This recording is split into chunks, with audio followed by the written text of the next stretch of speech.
Oi, para você que está me ouvindo, eu sou a Fernanda Lima e o Sem Vergonha é um podcast dividido em curtas temporadas. Em cada uma delas, a gente vai tratar de um tema contemporâneo diferente. O assunto da vez é menopausa. E se você ainda não ouviu o episódio anterior dessa série, pode ser uma boa ideia dar o play antes de continuar. Quero agradecer a Maria Prata, que me incentivou a criar esse projeto, e ao Iguatemi pelo apoio desde o início. Episódio 5. Desequilíbrio.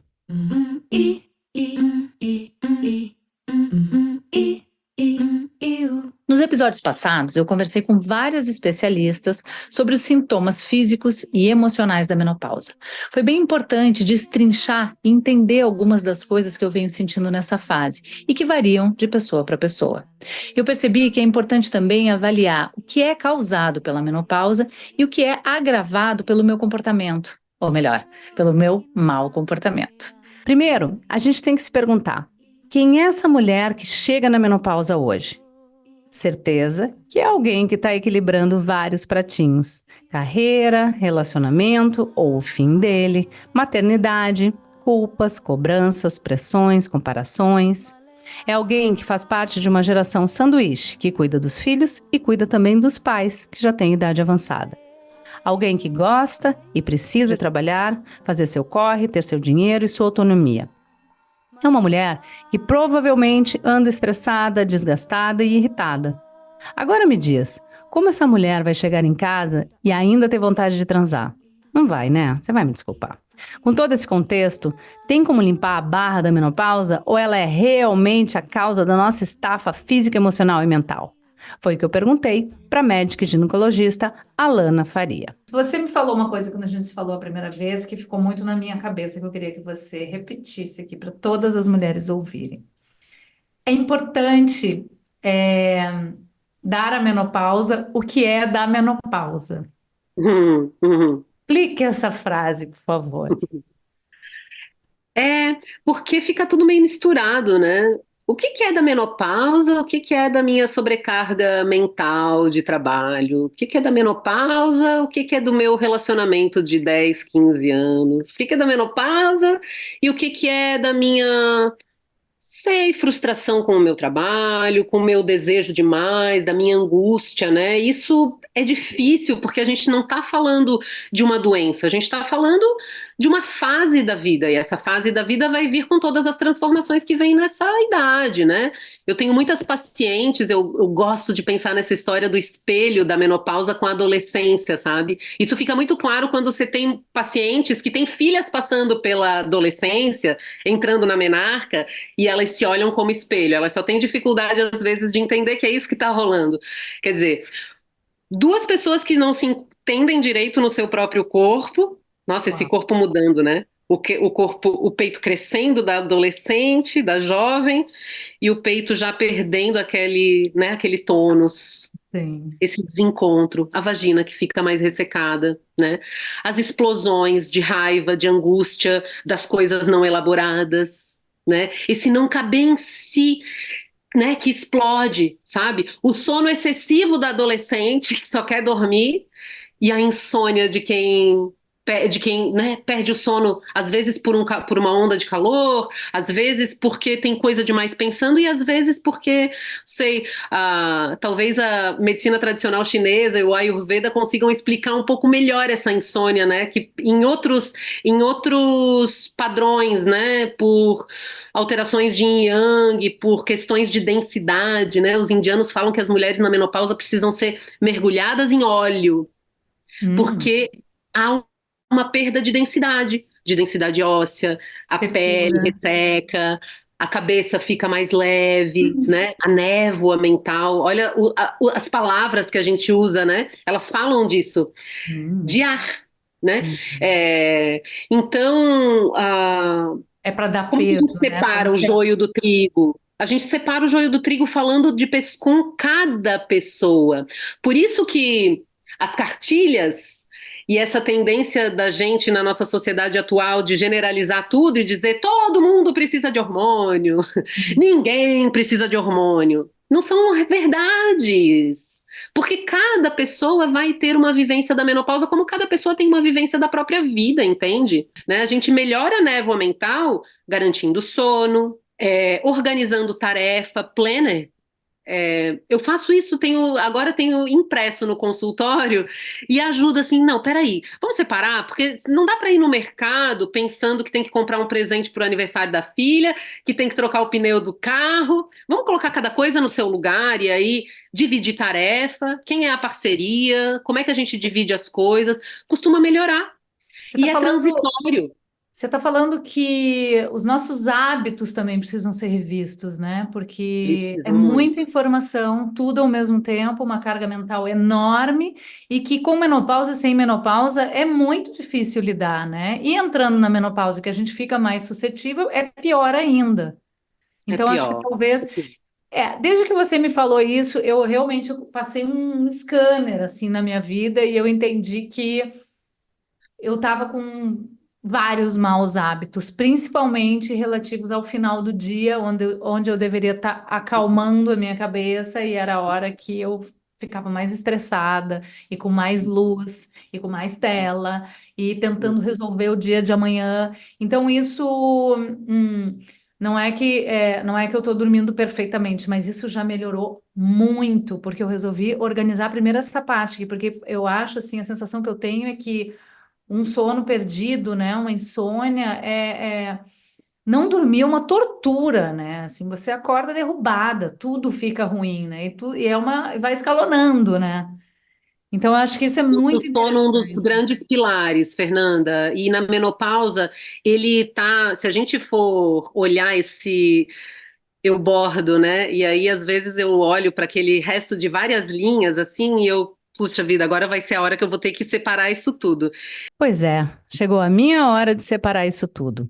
Eu precisava corrigir os maus hábitos da minha rotina para entender a real situação em relação à menopausa. E foi o que eu fiz. Como eu falei, eu comecei olhando para o meu sono, ou a falta dele. Com a menopausa, meu sono piorou muito. Para mim, foi um grande abismo, porque eu já estava sem dormir direito há muitos anos por conta da minha filha ainda pequena, que primeiro mamava e depois, bom, depois são tantas coisas que podem levar uma criança a não dormir a noite toda, muitos xixis até eu ajustar os líquidos à noite, gripes, resfriados, alergias, mosquito, pesadelos, tentativa de dormir sozinha no próprio quartinho, o fracasso da tentativa, cama compartilhada, chutes, pontapés. E somado a tudo isso, as minhas acordadas aleatórias, sem razão e sem nenhuma vontade de voltar a dormir. E daí, no dia seguinte, eu na capa da gaita, destruída, incapaz de viver um dia decente. Só que eu percebi, eu também estava contribuindo para ter um sono horrível. Segundo a medicina ayurvédica, que eu sigo há muitos anos, a gente deve dormir quando o sol vai embora, ou seja, 7, 8 horas da noite, e levantar ao amanhecer, porque o seu corpo já vai estar descansado. Claro que isso é muito difícil, praticamente impossível, porque a gente não tem essa cultura. E ainda com 3 filhos e 1000 frentes de trabalho, eu estava indo dormir para lá de meia-noite. E aí que não pegava no sono de jeito nenhum. Fora a luz do celular na minha cara e o dedo rolando no zap tentando responder quem ficou para trás. Ou me entupindo de informação que acelerava meu coração e acabava com qualquer chance de um sono tranquilo. Precisei ser radical e investir numa higiene do sono que funcionou para mim. Botei alarme para jantar mais cedo, mesmo com o dia ainda claro. Organizei o horário dos filhos, fazendo eles se acomodarem mais cedo e se organizarem para leitura ou alguma atividade mais tranquila. Diminuí as luzes e estímulos perto da hora de deitar e bani completamente o celular no meu quarto. Já faz alguns meses que eu estou dormindo muito bem e eu nem lembrava como era isso. Afinal, ainda tem um bebê nesse quarto, lembram? Eu não parei por aí. Fui investigar mais de perto a questão da alimentação também, porque eu percebi que sempre que eu me alimento um pouco pior, já sinto os calorões tudo de novo. Se eu como macarrão à noite, por exemplo, os calores vêm com tudo. Agora, se eu opto por algo mais leve, uma proteína, uma sopa, tenho noites mais tranquilas. Por isso, fui atrás de dicas sobre alimentação com a nutricionista Denise Carreiro. Doutora, me diz como a gente pode colocar em prática uma alimentação mais saudável e que ajude a combater os sintomas da menopausa. Então, a primeira coisa é cuidado com o ultraprocessado, tá? Os aditivos químicos trazem muitas alterações no organismo que podem contribuir para esses sintomas, tá? Então, evita o ultraprocessado, evita o consumo regular de açúcar, aditivo químico, proteínas mal digeridas, açúcar, enfim. Aí, legal, tirar o que tem que tirar é importante, mas é mais ainda pôr o que tem que pôr. Então, dentro desse processo, quando você fala que você tem uma alimentação legal e nem assim os sintomas estão ok, precisa ver em primeiro lugar se você está tendo uma boa digestão. Então, é uma coisa muito simples que a gente, quando quer melhorar, você pode melhorar com um alecrim, com uma guaçatonga. São plantinhas que você melhora muito a produção do suco natural digestivo, que você melhora, a guaçatonga evita refluxo. Então, são plantinhas, são ervas que vão fazer a gente comer, quebrar e mandar esse alimento embora. Ou seja, você digere e manda para o intestino. Aí eu preciso observar como é que está a função intestinal, que é um processo muito importante para determinar todo o processo do organismo, tá? Então, se está com adequação, se não tem nenhum sintoma de alteração, e a gente vai corrigir a digestão, você vai corrigir a absorção, porque aí, dentro desse quadro, a gente consegue melhorar esse aporte de nutriente. Eu falei para você que uma coisa fundamental é fitoquímico. Olha, aqui vale uma explicação. Presente nas frutas e nos vegetais, os fitoquímicos são substâncias que dão cor aos alimentos e ajudam na prevenção e no tratamento de algumas doenças. Eles desempenham inúmeras funções no metabolismo humano, sendo a principal a atuação como oxidante. Agora sim, pode continuar, doutora. Falo que é olhar para a cara da fruta, a cara da salada verde crua, a cara do legume e falar, vem cá, meu bem. Entendeu? Então, é onde você vai estar dando os principais nutrientes que são reguladores do metabolismo, tá? Então, eu sempre oriento 5 a 6 frutas ao dia, salada verde, legume no almoço e na janta. E nós vamos comer o quê? Comida. Então, no almoço, eu sempre trabalho aquela alimentação. Eu vou te dar só uma informação para você entender o porquê da orientação. Pensa no organismo como um grande laboratório de química. Tem reação acontecendo o tempo todo para todo lado, nós somos consequência dessas reações, mas os reagentes são os nutrientes. Faltou dar problema, sobrou dar problema. Vamos simplificar? Você vai fazer um bolo. Esqueceu de pôr fermento, ele não cresce. Pois 2 vezes ele transborda. Então, faltou dar problema, sobrou dar problema. Eu preciso do conjunto para funcionar. Então, traga essa alimentação para o tempo da vovó. O que é importante no almoço e principalmente no jantar? Sempre alguma coisa do grupo do arroz. Arroz, batata, mandioca, mandioquinha, cará, inhame, batata doce, tá? Alguma coisa do grupo do feijão. Feijão, ervilha, lentilha, grão de bico, feijão branco, preto, azul, que verde, jalo, de corda, vermelho. Eu falo que a natureza é vazia, tá? É a gente que limita, não é a natureza, tá? Para quem come proteína de origem animal, quantidade sempre pequena. E de preferência variando entre elas. Cuidado com o excesso de proteína de origem animal por vez. Sempre pouco. Se não come proteína de origem animal, o grupo do arroz e do feijão completa a proteína. Tá? Sempre legume cru ou cozido, sempre saladinha verde crua, sempre uma fruta. Temperos naturais, azeite extra virgem na salada para cozinhar. E eu falo, faz no almoço, esquenta na janta. Dentro deste processo, você tem uma variedade enorme de alimentos. Tem mesmo. Tá? Então, você tem muita coisa. Aí, Fernanda, muitas vezes individualizado, tá? Tem pessoas que têm muito distúrbio gastroesofágico, isso precisa ser corrigido. Uma couve batida com fruta de manhã cicatriza até uma gastrite hemorrágica. Pegar lá uma couvezinha, bater com uma fruta, isso daí faz um processo, eu consigo ir tirando o pessoal, obviamente em parceria com o médico, mas a gente vai tirando os medicamentos só fazendo coisas simples assim. Couve batida em jejum de manhã e um chá ou tintura de alecrim com açatonga antes do almoço, antes da janta. Você corrige todo o processo digestivo, tá? Então são coisas simples, mas que vai fazer total diferença na vida de uma pessoa. Além de ficar mais de olho no que eu como e quando eu como, também decidi tirar outras toxinas da minha rotina e do meu corpo. Parei de usar, por exemplo, vários produtos de limpeza e de higiene convencionais e busquei opções naturais de amaciante, pasta de dente, desodorante, hidratante, protetor solar, shampoo, tonalizante de cabelo. Aí você pode falar: "Ah, Fernanda, mas é impossível fazer isso com tudo na vida." É mesmo, beira o impossível. E eu ainda estou bem longe de conseguir.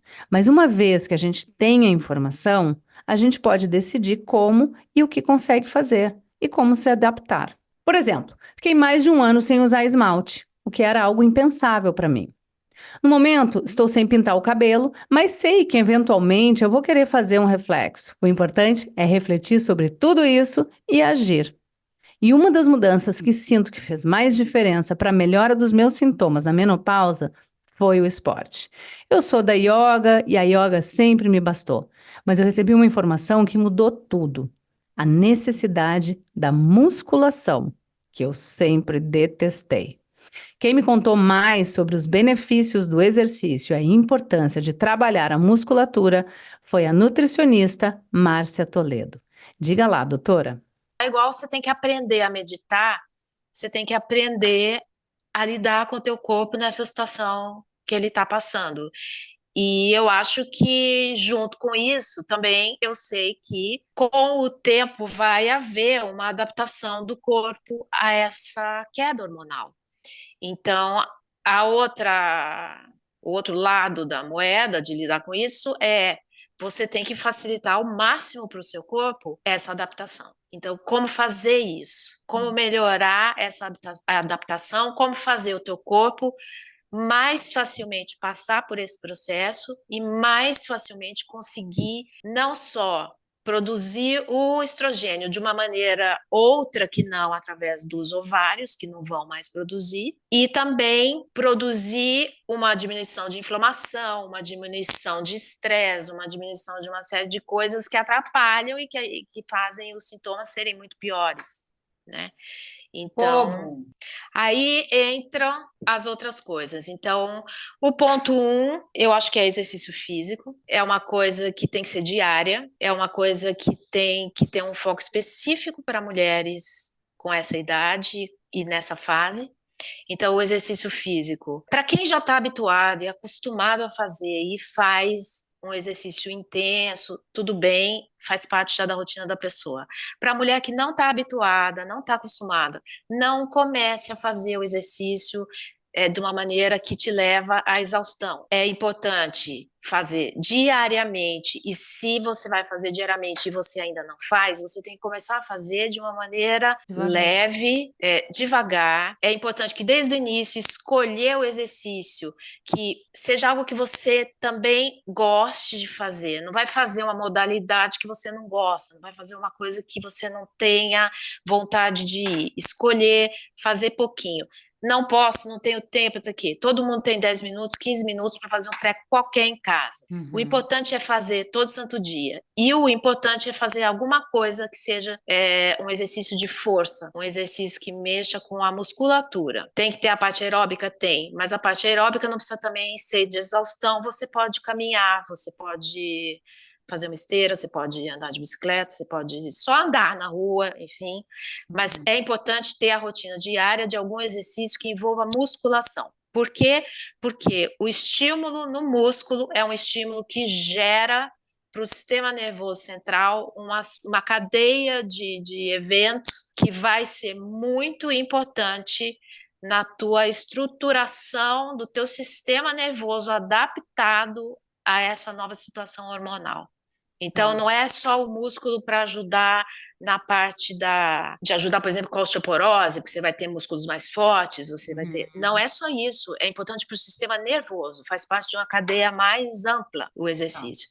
Então, eu acho que é muito importante a mulher saber que tem que fazer todo santo dia. Hoje, qualquer pessoa consegue fazer, tem vídeo para tudo que é lado. Você falou, em algum momento, você falou produzir estrogênio de maneira outra. Que maneira é essa? O teu organismo tem possibilidade de produzir estrogênio através do tecido gorduroso, através da suprarrenal, que já produz normalmente, mas que produz uma pequena quantidade porque não é necessário enquanto a mulher está na vida com o ovário funcionando. Então, quando o ovário para de funcionar, a suprarrenal vai aumentar a produção de estrógeno, e para que isso aconteça, ela vai ser lentamente estimulada a produzir. Então, a parte da gordura é uma coisa interessante, porque como o tecido gorduroso produz estrógeno, aquela coisa de que a mulher entra na menopausa e começa a ganhar aquela barriga, começa a ganhar, quer dizer, a cintura fica grossa, parece Sim. que a distribuição de gordura fica meio esquisita,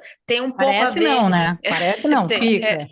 Tem um pouco a ver com essa... É quase um efeito imediato do corpo de tentar jogar o metabolismo para produzir gordura, para que a gordura produza o estrógeno. Entendi. Então, o que a gente tem que fazer é antagonizar isso com uma dieta que vai tentar fazer você consumir menos gordura, consumir mais proteína, porque a proteína vai te ajudar na parte de ganhar massa muscular. E, então, eu acho que é importante canalizar o quê? A dieta para isso. E a gente tem uma coisa muito importante que ainda é um pouco misteriosa, mas já está sendo muito estudada já, que é a parte da microbiota, que são aqueles micro-organismos que compõem, enfim, a flora, né? Que vive no nosso intestino e que já se sabe que tem determinados micro-organismos que participam numa recaptura de estrógeno que acaba sendo perdido pelo organismo e que também produz estrógeno dentro do intestino e que é recapturado de volta para fazer parte de novo da nossa circulação. Então, eu acho que o ponto principal é a gente cuidar da alimentação, buscando os alimentos que vão proporcionar uma microbiota mais saudável e que vão proporcionar um funcionamento adequado da suprarrenal para produzir o estrógeno. Importante lembrar que a suprarrenal também é o órgão que produz o cortisol, que é o hormônio do estresse. Uma pessoa que está hiper mega estressada, que está hiper inflamada, que inflamação para o corpo é um estresse. Essa pessoa vai ter uma produção de cortisol aumentado pela suprarrenal e com isso, ao invés da suprarrenal fazer estrógeno, ela vai estar completamente assoberbada produzindo cortisol. Então, o importante na hora da suprarrenal não é muito o que você come, é muito mais o que você cultiva, digamos, emocionalmente e de saúde mental e tal. Então, diminuir o nível de estresse, procurar ao máximo, cada pessoa procurar da maneira que é possível, né? Cada um encontrar o seu caminho, mas é importante você procurar para você encontrar o seu caminho de uma higiene mental e de uma meditação, de uma yoga, enfim, cada pessoa vai achar lá a maneira para tentar fazer isso. Então, diminuir o estresse para deixar a suprarrenal trabalhar, deixar ela fazer o estrógeno e investir nesse pessoal que está vivendo dentro da gente, tem todo um universo povoa o nosso organismo e que a gente não dá muita bola e que só agora está se começando cientificamente a se interessar por isso. E não é difícil tratar deles. Quem também levantou a lebre da importância da musculação foi a fisioterapeuta Laura Della Negra, que é especialista em assoalho pélvico, região que também é, como ela diz, uma musculatura muito emocional e que se deixa afetar por níveis de estresse e tensão. Qual é a relação da tua profissão com a menopausa? Então, o assoalho pélvico é essa musculatura que é muito importante para a mulher e para o homem, mas pensando aqui no nosso assunto que é menopausa, o assoalho pélvico é essa musculatura que está no chão da pelve, né? E apesar de chão, a gente imaginar uma coisa dura, é uma musculatura que tem que ser bastante flexível. E o que acontece na menopausa é que com a diminuição e ausência de estrogênio, essa musculatura ela acaba ficando menos hidratada e a chance da gente ter incontinência urinária é muito maior. E além do que, o estrogênio ele tem um papel fundamental na formação do colágeno. E quando a gente tem a ausência dele, a gente tem uma produção maior de colágeno do tipo 1, que é um colágeno meio rígido. Então, a gente fica com uma fraqueza, entre aspas, e uma rigidez da musculatura do assoalho pélvico. que é fundamental para a nossa vida sexual, ter um assoalho pélvico bom e para continência urinária e fecal. Então, por exemplo, aquela rigidez que a mulher sente no climatério e na menopausa é muito por falta do estrogênio, os fogachos, né? Então, aí eu comecei a estudar e ir mais a fundo e agora tá chegando perto de mim, né? Então, eu tô me dedicando bastante a esse assunto. Deixa eu te perguntar uma dúvida aqui. Assoalho pélvico igual a períneo? Nessa nossa conversa, assoalho pélvico e períneo é a mesma coisa, mas se eu for falar um estudo científico, períneo é só aquele espaço que é onde está todo o tendão do assoalho pélvico. Então, hoje em dia eu enxergo um pouco o assoalho pélvico diferente, né? Que eu acho que é interessante explicar o contexto, assim, que eu falo que a gente divide, de certa forma, o assoalho pélvico em duas camadas. Uma camada mais superficial, que é essa camada que está bem ligada ao clitóris, que é uma camada mais sexual. E uma camada mais profunda, que está ligada bastante ao ânus, que é aquela contração que quando a gente faz, a gente bota o rabo entre as pernas. E pensando nisso, né, usando essa frase até como gatilho para entender o resto, eu coloco o assoalho pélvico como uma musculatura muito emocional. Então, quando a gente está com estresse, medo, tensão, a gente vai colocar o rabo entre as pernas de maneira reflexa. Então, hoje em dia eu enxergo até que por causa disso, se a gente está passando por um trauma, por insônia, essa musculatura vai ficar mais tensa e às vezes até as queixas estão relacionadas à tensão e não fraqueza no assoalho pélvico da musculatura. Até porque a musculatura, ela se relaciona muito com outros músculos, né? Então eu estudo bastante esse tema de fáscia, né? Que quando a gente vê o assoalho pélvico, ele está relacionado diretamente com o pé, diretamente com os glúteos, diretamente com o abdômen. Então, para eu ter um assoalho pélvico saudável, já tem estudo mostrando. Eu preciso fortalecer os glúteos, e aí quando a gente fala da menopausa é um momento que eu não dá mais para brincar de fazer musculação, assim, sabe? Que a gente fazia com 2 quilos. É tipo peso. Precisa ganhar massa por conta dessas conexões, né? Eu adorei o papo com a Laura e passei a pensar mais em todas essas conexões. E também estou tentando parar de brincar na musculação, aumentando devagarinho a carga dos pesos. Durante todo esse processo, eu me esforcei para colocar em ordem uma rotina desregulada e deu muito certo até agora, sabia? E também procurei informações sobre medicamentos fitoterápicos para essa fase e fiquei sabendo de alternativas interessantes que a ginecologista Joelle Lerípio me passou. O leque de fitoterápicos que a gente tem para essa mulher é muito grande, né? Tem com fitoestrogênio ou sem fitoestrogênio. Por exemplo, extrato da amora, o Dong Quai, as isoflavonas, a simicifuga racemosa, essas coisinhas que eu falei todas vão curar a parte do calorão. Ah, mas o meu problema é articular, então eu vou te dar cúrcuma com colágeno C2, com condroitina. Mas, não, mas o meu problema é insônia. Então, vamos para uma passiflora, para um cava-cava, para uma valeriana. Então, as combinações vão depender de cada mulher. Eu posso tomar todas juntas? Não, não pode. Não pode. Eu fiz um curso dessa parte e elas queriam, posso usar tudo? Não, claro que não. O que a gente faz? Eu pego o paciente e digo assim, o que está pior para ti? O que está pior, Fernanda? É teu sono e teu calorão? Então, nós vamos focar os fitoterápicos no sono e no calorão. Tudo, para mim é tudo. Tudo tá pior. Mas não, a gente vai ter que escolher 2, porque eu preciso cuidar do teu fígado também. Mas o fitoterápico não é naturalzinho?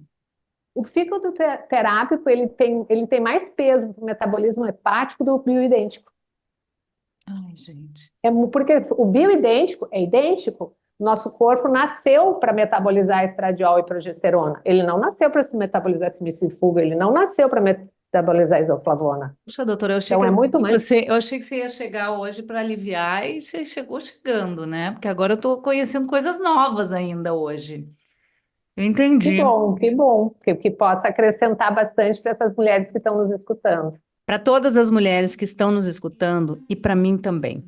Todo esse período tem sido um processo de grande descoberta.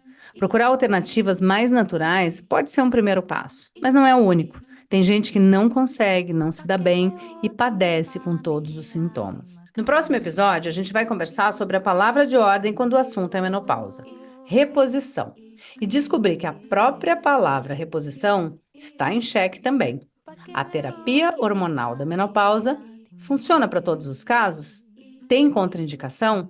O que de mais novo a medicina tem para oferecer? Enquanto isso, com a ajuda de algumas mulheres, bolamos um manual básico de como encarar os sintomas do dia a dia sem sofrer tanto. Tenha sempre um leque na bolsa, lencinho para secar o suor do buço, spray de água termal para refrescar, usar sempre uma regata por baixo de tudo, em caso de ter que arrancar a roupa em qualquer lugar.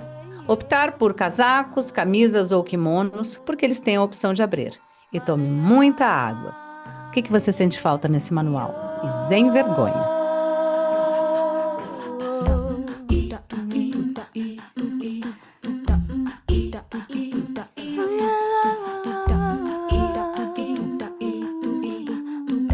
Sem Vergonha é um podcast dividido em curtas temporadas. E em cada uma delas, a gente vai tratar de um tema contemporâneo diferente. O assunto da vez é a tal da menopausa. E você segue comigo nessa pelos próximos episódios. Sem Vergonha.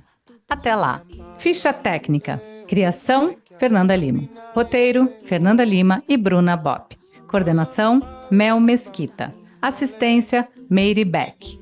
Produção, Bruno Porto e Raquel Alves. Música original, Lena Barrulli. Edição e sonorização, Igor Amorim. Apoio, Iguatemi.